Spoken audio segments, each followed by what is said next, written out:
The talk shows for whatever the... Y'all got Dan Patrick? Y'all got Dan Patrick in this thing? Yeah, Ryan Seacrest. Is it Ryan Seacrest? Okay. Yeah, I mean, the thing is like talk radio is, you know, I used to fucking despise it. Hated it with a passion. Hated it with a passion. But after Katrina, we're from New Orleans. After Katrina, that's the only way I could get information. You know, and New Orleans was just, you know, fucking just shit on toast. And the only way you could find anything was through, you know, talk radio, like WWL, and it reached the whole coast. Ended up getting fucking hooked, and then I was like, I want to do this. So for some strange fucking reason, I was like, you know what, I'm gonna do a show. Pitched the show. 6 months later, I'm like, I really suck at this. I am not very good. So I called up my buddy Brian, like, hey, come help me fill up an hour's worth of time with the random shit we talked about. So, and you know, it's always been comic books, movies, video games. We open up every show with a video game review. It's always, you know, like GameStop is one of our sponsors. That's how we get a lot of this other free cool shit. You know, we got more free shit at the table. Yeah. Because through the power of iHeart Media and corporate radio, they get tons of free shit. And we get to give it away. And you benefit. Right. So yeah, I mean, we started that, and it's been about 4 years, 3 Yeah, years? about 4 years, 4 yeah. years we've been on the air. But before that, you had no radio experience? The only radio experience I had was I was friends with some DJs, went to jail with one, and I used to do club DJing. You know, that was really it. I had no on-air fucking experience. And college classes? no, not a single fucking. I was a music major in college. You know, I was like, hey, here's a useless degree. So I dropped out, bought a bar, and then I was like, hey, I'm gonna start a radio show. The first day of the show, you tell me when you hate radio and you don't listen to radio? Kind of, sort of, yeah. I don't really lie about much of anything. I kind of have an oversharing problem. He does. Which is kind of like, it's my 1 hour of therapy. I don't need a fucking therapist. I got a microphone. I'll tell people all my dirty problems. I don't give a shit, you know? actually, the we don't have those early episodes on the net accessible anywhere, and there's a reason. There is, aside from Dave and I, there's only one other person in this room who has heard every single episode that we've aired, and that poor man. He listened to my very first show, and I shit you not, I've been on a stage in front of over 5,000 people. I don't bat an eye. Put in front of 5,000 people. I can give two shits. I'll do whatever you want me to do in front of 5,000 people. That microphone went on that first day. My hand shook. My voice shook the entire hour. I mean, it was nerve-wracking because if you're not talking, it's nothing but dead air. And so it is extremely nerve-wracking because you're like, somebody's out there going, talk, you fucking moron. And I'm just like, I gotta keep talking. And so even if you're doing ums and ahs, you know, you try to plot out a whole show, but it's a lot harder than people think. You know, I mean, it's like podcasting is it's a lot more laid back because you know you're not on a set time schedule. You know, you flip on a podcast, you can kind of just talk about whatever, And you can edit it afterwards. And you can edit it afterwards. With live radio, the mics come on. You can't say fuck, shit, crap, cunt, whore. You can't say crap. You say it all I the say time. crap all the time. I say hell all the time. I say gosh darn it to heck a lot. And Ryan was the only one that actually... This fucking asshole said fuck twice on the air. So hold on, let's not get ahead of ourselves. What's interesting is there you can count on three things being on radio, and that's news, sports, and politics, right? But Dave recognized that geeks don't have a voice on the air, and that's part of the reason why he started the show, and just to give us a voice. And we have plenty of people in the community, right? There's the 501st Legion, right? I mean, you've seen those guys, they're right down the road. There's like for us, the Louisiana Ghostbusters. We've got local Star Trek chapters, and so there's all of this community to pull from. Yeah, and all these communities like 501st, they do super charity work. I mean, they go out there, they give up all their time to raise money for other people, and they don't get any recognition for it. I mean, they don't get except the joy of it. But when they would call some of the big stations in New Orleans, like there's like 3 or 4 that are really big. They would call and say, hey, look, we're doing a charity event for a girl with cancer, and we're just trying to raise some money. They're like, yeah, no, y'all those Star Trek nerds, whatever, no. So there was no way to get that information out. And so at one point I was like, screw this shit, And so, I mean, between he and I, we pretty much know every goddamn nerd in Louisiana. Yeah. And so we just started getting them all on the show. Started booking people, say, look, come on the show, tell us about your event. And next thing you know, we filled up 15 minutes of airtime. We had 45 minutes left. So the first 15 minutes, I brought on my boy Scungy. He looks like Bozo the Clown. And but Actually, you better get. He looks like because he's dressed up like it before. Dr. Roxo, right? From what's that show?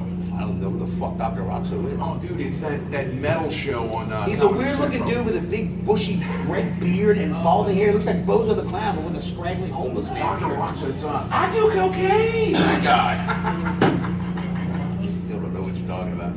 All right, but anyway. So yeah, That Metalocalypse. There you go. Yeah. okay. Yeah, there you go. I'm Dr. Roxo, the rock and roll clown.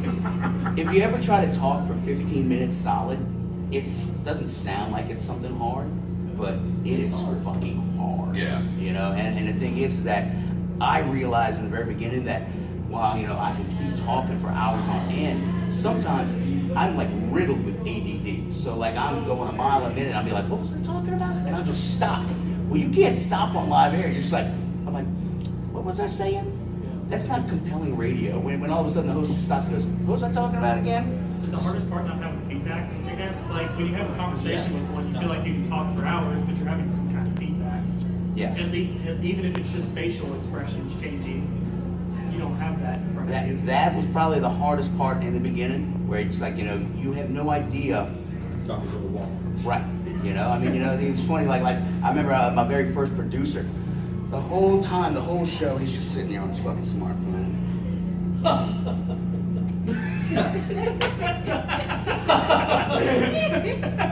And then one, I don't even know what the hell I was talking about, but he's just like counting the fucking holes in the ceiling tiles. I'm just like, I'm glad I entertained you, motherfucker. How many shows did you do before you brought him on? 6 months. 6 months. 6 months. So that Yeah. was 4 times 6. So Rob cereal. So I was I guess going I to get brought to in that. guests. Yeah. So Oh, right. he did have some guests come in, and actually, the Rob Serio, which is at the end of the road, he's one of the author guests here.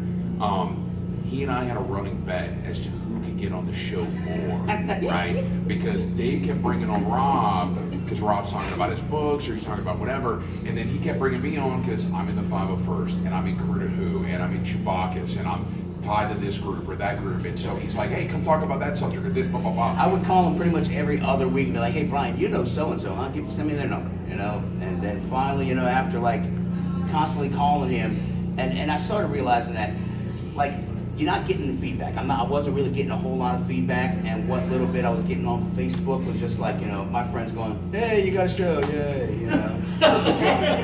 Even That's fucking what friends listen- are for. Yeah, right. I would shit you not, man. One time my wife called me in the middle of the fucking show. Hey, when you coming home? I'm like, I'm on the fucking air, bitch. It's like, I'm like, you know where I'm at? I'm at the radio station. Oh, God. Yeah. And that's the hardest part is that, with live radio, you gotta sit out there and look. Thursdays at 6, Thursdays at 6, Thursdays at 6. But sometimes Thursdays at 6 doesn't work out for people, So then we go to the podcast, and so we host it on multiple sites afterwards. And I don't know, I guess I'm getting ahead of myself on that one too. Way, yeah, Talking about like the guests and stuff, the evolution of how the show went. Like the first segment, you got 4 15-minute segments that make up the hour. You got like 3 or 4 minutes of commercials. So we have to talk for a good 10 to 12 minutes solid. So that's pretty daunting. So like I brought in my buddy Scungy and we talked video games. He manages a GameStop. This dude has forgotten more about video games than I'll ever know. He's a walking goddamn encyclopedia of gaming. So that's my first 15 minutes. So then the second 15 minutes, I would usually bring on a guest. Then I'm still stuck with half a fucking hour to fill, and we would talk, movies, comic books, and just everything. But you were rambling. But Is Scungy still part of the show? That's Yeah, on oh, yeah. That's Well, your video okay. game review that Yes. you're talking about. every Right, week? so when Is you- this Scungy? Yes. And just to give you, there is a little bit of shtick. He fires him every I show. fire him every so- Because he pisses me off, and I'm just like, you're fired, dude, go away. And then I got to be like, no, Scungy, we love you. It's okay. Don't worry about it. And then so, but because when you brought me on, we were still rambling. Yeah, that we last were. half hour. We it wasn't very organized, but you know, it was still a show. We had the bare bones of it, but we hadn't really fleshed it all out. And then you brought in, started doing the historical stuff. Yeah, I started doing this thing just like a, I forgot what I initially called it, but it's evolved into This Week in Geek History, where at the end of each Hey, we got free stuff, Come on, man. free stuff, get in here. Don't leave. Don't run away, free stuff, go on in. You know you want free stuff. I didn't leave when you got here. Look, you want a free DVD? Just say yes. Just Say yes. You know you all want right, come get one. Take your pick. One is historical and educational. One is all together the movie. You can take that There one, you but you go. got to take that too. There I you like go. this on Facebook. Yes. So he started out, and then of course, like with most things with the show, he takes this idea, and it's, we got to do this, and then Brian do it, and then so now I do it all, right? And as far as This Week Geek History, and that segment kind of filled up. Now, what's funny is we did get some feedback for. Well, continue. I'm not just interrupting you. Yeah, all right. So He is a prude. He's got a. I'm not a prude. stick firmly implanted up his ass. we got some feedback from a listener, which formed our third segment, which now is Top Nerd News. And what happened? Yeah, and he was a dick. He was. He was a fucking asshole to us. Well, and that's the thing is that the guy. Okay, the whole story is that my wife and I, my dear lovely wife here, went to Disney World, and I tell Dave, I'm like, Dave, look, let's pre-record the show for these 2 weekends because I won't be available. And he's like, we'll just pre-record the first one. I'll handle the second one. It's no problem. And I'm like, dude, look, take a week off. And he's like, no, I got it. So then he brings Scungy in the studio, which he look. I squirrel. I'm just easily just distracted. Right. Well, Scungy is just as bad as I am, if not worse. He was- And then we'll repeat the same joke to each other, and then laugh like a couple of fucking like schoolgirls. And so we filled up a good 5 minutes of airtime of just me and Scungy giggling like a couple of little. Right. So yeah, because it's like It was if he'll bad run into a show. burning building and Scungy will be right behind him, not paying attention, right? So whatever, right? And so and then they brought somebody on, and then you got some guest, and it was like irrelevant, and then there's some friggin' blogger who cares, Candace. you know. And then I so really feel- I'm driving back. I'm from Disney World. I got my phone. I'm trying to listen to it on air, and then he's like. Yeah, so there's some event next weekend we're going to be at, and it's this event. I don't know what the address is, or Brian knows what it is. We'll get it later. And I'm like, holy shit! Like, Dawn, get the phone, all right? Text Scungy, all right? It's this address, it's this location, it's this time, because I'm the organized one, right? This is what I got to deal with all the time. And he's on the air. I'm like, I'm dying as we're driving on the road. Oh yeah. So we started. He's a very by the rules numbers kind of guy. I'm like, yeah, fuck it, whatever, man. So it's Turn the not. microphone on. I'm ready to talk. Come on. So I stopped at a gas station, and there's a Facebook message from a listener, and it was like, "What the hell were you thinking? That was that whole hour was a waste. You didn't do anything. You didn't tell me anything. Blah blah blah. Just ran, and it was, and I was like, wow. And I just responded. I said, I'm currently on the road. I will be happy to respond to you in full when I get home in front of my computer. You know, thanks for tuning in. And by the time I got home, he responded to that with even more. It was just anger. Just, Well, you know. but hold on, it wasn't just about the content of the show. Well, it was, He was but- pissed about the fact that 2 big movies were coming out. It was during summer, like the summer blockbuster was coming out, and we just kind of like passingly talked about it. It's like, hey, you know, I think the new Iron Man's coming out. You know, it should be okay. We'll see. And Right. no, because there wasn't anything to really talk about. You know, one trailer had dropped. You know, it wasn't like there was a whole lot of buzz about the movie. It was just that it was going to show up. You know, we weren't sweating it. This dude was so upset that we didn't do an in-depth Right. frame-by-frame analysis of this fucking trailer. Well, but the thing is that feedback, you have to be able to, you have to get past the rhetoric, and you have to find out what's constructive, right? There's always a silver lining. And so Dave and I kind of sat down and looked at it, and I said, well, You can't have thick, thin skin in this business. Right. You gotta be ready for people to just be like, you suck. I'm like, okay, thank you. so, because, you know, feedback's good feedback, right? Yes, yes. But and so I was like, hey, Dave, I said, what, why don't we do like a news segment, right? Like news of the week type deal, and do like the old 1930s, like right, that scrawly, yeah, you know what I'm talking about. I deleted Dropbox off my phone. And so,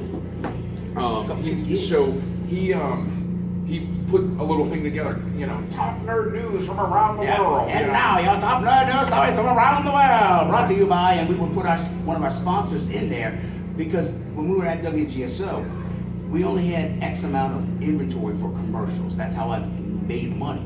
And the thing was is that to make more money, I would put commercials into the show.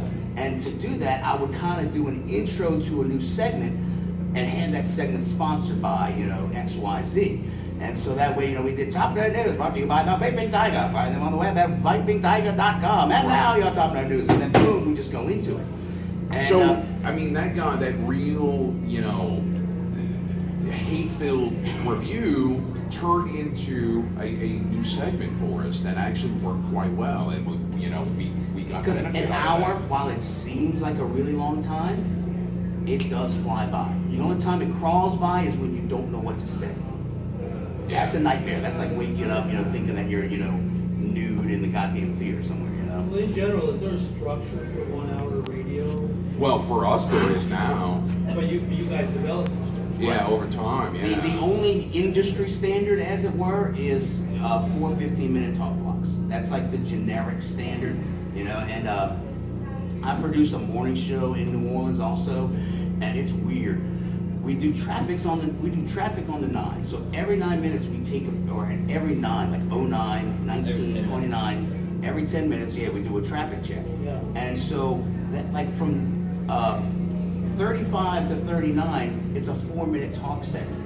And then we come back and we have a 6-minute talk block, and then like an 8-minute, and then a 4-minute again. It's just fucking retarded and stupid, but that's how it is, And so that's one of the weird ones. So like what we did with that show, when we have these little small segments, but on the whole, you're looking at 4 15-minute kind of talk blocks, and so you have to plan accordingly.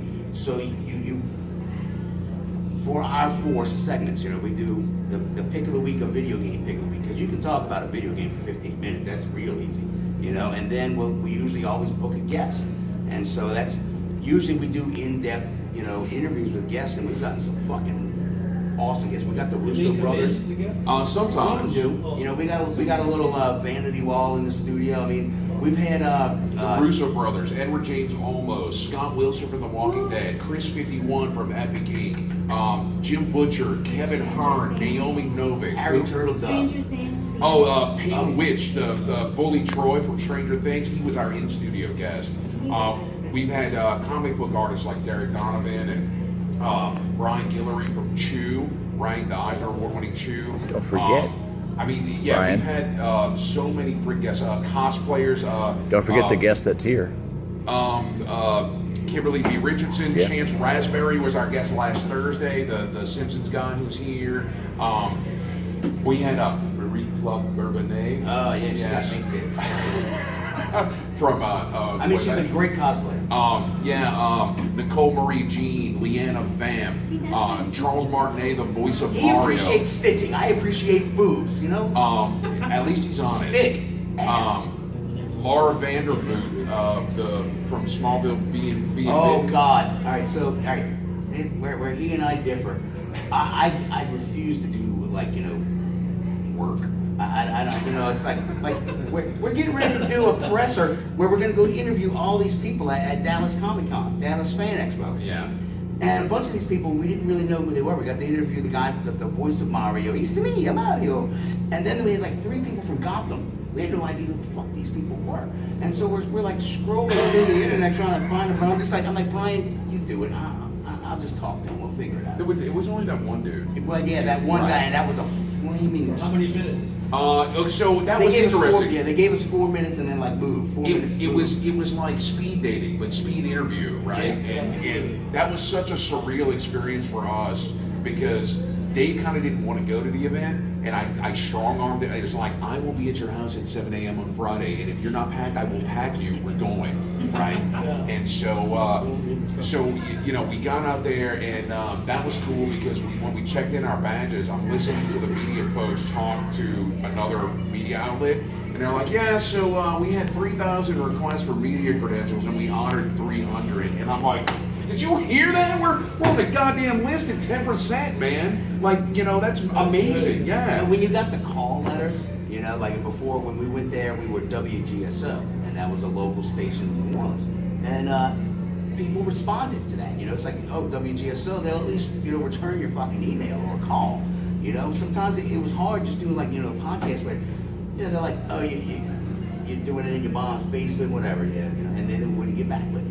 Right, and once the call letters came out, they were like, oh, okay, they responded. Now we're fucking throwing around Fox Sports, and people are like, yeah. What's your name again? I mean, right. Fox Sports is like, and iHeart Media, yeah, iHeart Media. And the thing is, and it's not to take away anything from podcasters. There are folks who do a really good job, but because they're not like industry recognized, it makes it difficult, right, for them to make headway. So, but we've done podcasting episodes, it's just like, because sometimes since we're on Fox Sports, they have we're the flagship station for the AAA minor league baseball team, a couple of universities. So like this Thursday, we actually got bumped for a Tulane basketball game. So I was like, well, we already have a guest booked. I'm like, we need to have a show. He's like, well, you can do it tonight. I'm like, dude, get to the station. We're doing a show tonight. And unfortunately, we've been doing it for 4 years. Like now, we can do these shows with our eyes closed. Where it used to be, I'd get to that fourth segment and be shitting my pants, not knowing what the hell we're going to talk about. But now.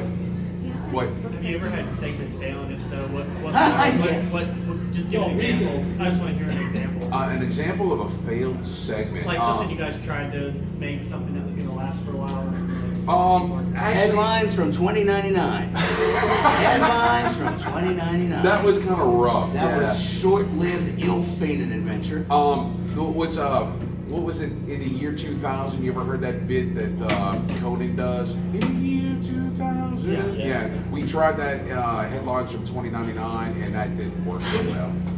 All right, the dynamic of the show, he's the straight man. I'm the obnoxious one, if you can't tell yet. And it's the not pro- shit. and it's not a joke. He really is a fucking paladin, and I'm a fucking asshole. And it works well together. I mean, because when I was testing out new co-hosts, I brought in some like-minded people, and I was just like, yeah, no, it's just gonna be me and you yelling at each other, it's just that we're gonna be saying the same shit. And he's genuinely nice. It's really creepy and disturbing and off-putting. But people apparently like nice people for some reason. They do. But they love assholes.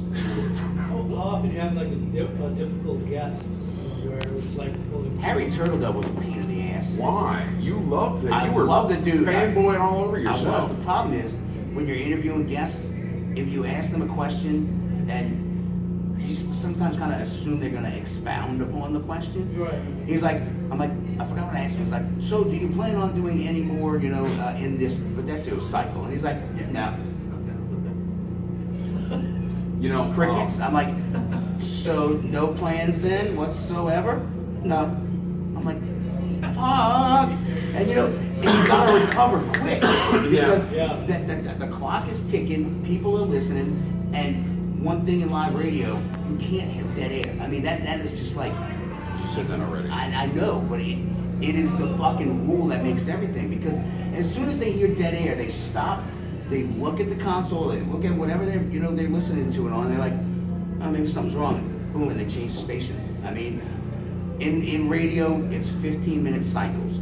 I mean, You said that 3 times. I know, because it's fucking true. Yeah, but we're moving on. what's dead air? Like 10 seconds would be dead air? 4 seconds. Yeah. Oh yeah. Yeah, dude. Yeah, you I can't. mean, Yeah, you can't do stop. it. So real quick, so I got a couple, actually 2 guests that we had difficulty with. It's one of my early interviews with Jim Butcher. Right? Did anybody familiar with Jim Butcher? Dresden Files. Right? I'm a huge fan. Right? And it was early days with me being on the show, and I was Wife is shocked. heckling you. This She is great. is. She is. I was shocked because it was relatively easy to book him. I reached out to his personal assistant, and I got him booked, right? And he's as big a nerd as we are. Like he plays for LARPs and plays D&D and stuff like that. So we set up our guests that they dial in on the commercial, right? So commercial's running, the guest calls in, and that gives me an opportunity to set the interview up, right? We're not entertainment tonight. We don't want any gotcha moments. We're not trying to get gossip. We want a good interview that's entertaining, and I want to make sure that the guest has covers what they want to cover, right? You ask them, is there anything in particular that you want to Yeah. talk about? Any new product or Right. And always they want to. Well, Yeah. most of the time, Yeah. that there's something they want to talk about. So the problem is, for this particular episode, is that he didn't call exactly when he was supposed to call. So we roll into segment 2, and then this is, like I said, early days, we had the video game review and then 3 segments of Jim Butcher. That's how we planned it, right?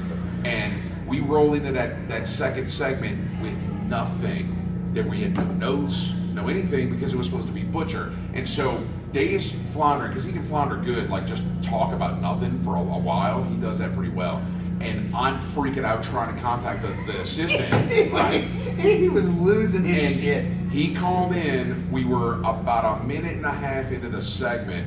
Dude calls in, and so we put him on cold, right? So I had questions prepared, but it was real stiff getting it out, And so we had this very strange kind of stilted first segment with him, and I was just sweating bullets the whole time, freaking out. And Dave saved my bacon, because he's like, all right, Mr. Butch, we're going to take a break, and and we're going to come back, and guys, stay tuned or whatever. And as soon as I was able to get to the phone, commercials rolling, I picked the phone, hey, Mr. Butcher, what's going on? And I was able to kind of pace the rest of the discussion. Second and third segments went fine, right?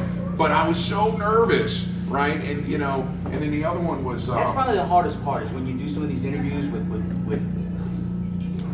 fanboy moments. It's like, it's you try to fucking be professional. You try to maintain some level of decorum. But we're fans too. Yeah, like, but we're yeah. I'm just kind of we're talking.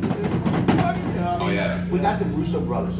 Frank Grillo, the guy who played. That was a great interview, dude. He was awesome. He's the guy who was Crossbones in Captain America: Civil War and in Punisher. In either No. And he was in all the Purge movies, Purge, yeah. Anarchy, and the latest one. This dude is cool as shit. And I was trying to maintain some level of professionalism, trying to just not lose my shit, And I was just finally, I was just like, I don't know, I forgot exactly what I told him or what I asked him. I was like, so hey, Frank, I hear you really like to fight. I'm like, is it just, you just like getting your face punched? And he's just like, yeah, I do. I'm like, holy shit, all right. So then I just follow that, and you just, with some of these interviews, man, you just gotta go where they bring you, though. We were talking about the tough ones. It's when they don't talk, that's the toughest. And speaking of which, so there was an event, and you're not going to get names out of me on this one, but we do a lot of promotions for events like the one we're at here, right? And we'll usually bring an organizer on to talk about their event, to launch it up, I know right? what you're about to say. And so this guy, we You worked shall it out, name right? We worked it out, and the guy's coming on that day.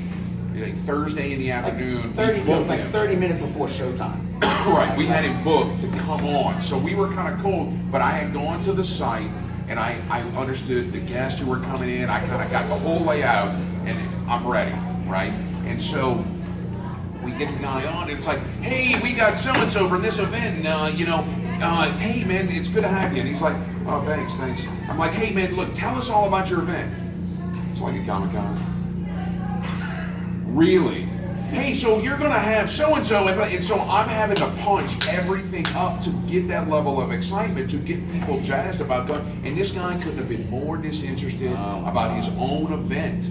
And it's like, dude, we're here for you, we're trying to help you out, to kind of throw me a bone. And the whole thing, it was just kind of deadpan. It's like, you need to get a PR guy, man. You need to not do this, because, but that happens. Let's talk about Yahya Han. Oh, I fucking hate that guy. What? Come on now. Anybody? Yahya Han? No. Are you Facebook and live in this? You dick bag. So See, you see the foul mouth, right? Yeah. That most of the time I don't let I him have talk two to kids. guests. I have a 10-year-old and a 3-year-old. So when the microphone comes on, it literally goes from fuck, shit, crap to gosh darn it, oh, poop. I mean, I literally could just flip that switch. It's dangerous though. I mean, you know, you're like I curse like a sailor, but when the microphone comes on, it's just. So most of the time I don't let him get to the guests first, right? I'm usually the one that kind of, hey, how are you? It's going to do the total professional deal. And so he and I were split apart for a Wizard World, and we're moving around, meeting people, trying to network through all that stuff. Y'all know who Yaya Han is? She's the Asian cosplayer with the gigantic boobs. Was on Heroes of Cosplay on Sci-Fi. She's out of Atlanta, right? And I mean, she does phenomenal work. I'm not going to, discredit her or anything. She does do fantastic. She has a whole line of cosplay products and all that stuff. But she was catching a whole lot of flack at the time. Heroes of Cosplay was just an absolute dumpster fire. It was horrible. It was that reality TV show aspect of all the cosplayers, and it was catty and whatever. And so she was taking a lot of heat.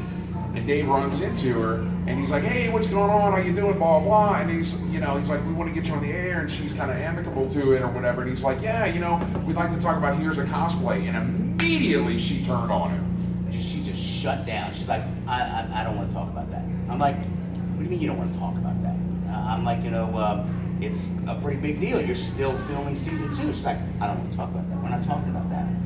I'm like, does this have to do with body image? And she's like, why do you bring up body image? I'm like, because you attacked the other girl for being a slut, and you have giant breasts and they're everywhere. And she's like, I'm really not talking about that. I'm like, well then what are you talking about? She's like, I'm just not going to talk. I'm like, have fun getting interviewed. I'm like, and at that point I was just like, this is not getting any better. And so I was just like, I'm going to go. Maybe you can be my co-host and you'll like him. I'm going. But that's the thing is that 30 minutes later I run into her and I start talking to her, and when I hand her the card, she's like, "I've already talked to your host," and then wouldn't talk to me.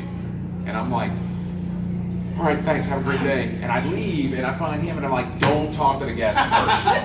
All right. You want to interview somebody, you send them to me, and then we'll take care of it." Now, a fun one. That one that I absolutely love is, y'all know who Pam Grier is? Oh man, she was cool. So that was an easy interview because that's somebody who's been in the industry for a very long time, right? And is used to interviews. And the rep from Wizard World was picking her up from the airport, and he calls on his cell and he's like, "All right, I got Miss Grier," and he hands her the phone. Yeah, like she was supposed to call at 5:30 because we were on at 5, and Yeah. at 5:30 she was supposed to call in. Crickets, we didn't hear from her. Then 5:45 when we were starting our final segment, still nothing. I mean, I'm texting the guy going, "Dude, what's up?" And finally, like at 5 minutes left before the show ends, the phone rings and it's Pam. And Well, he hands her the phone, and we're like, "Hey, Miss Grier, how are you?" So now we're live on the air. That was the only question we asked her. Right. How are you? And it's like we pulled that string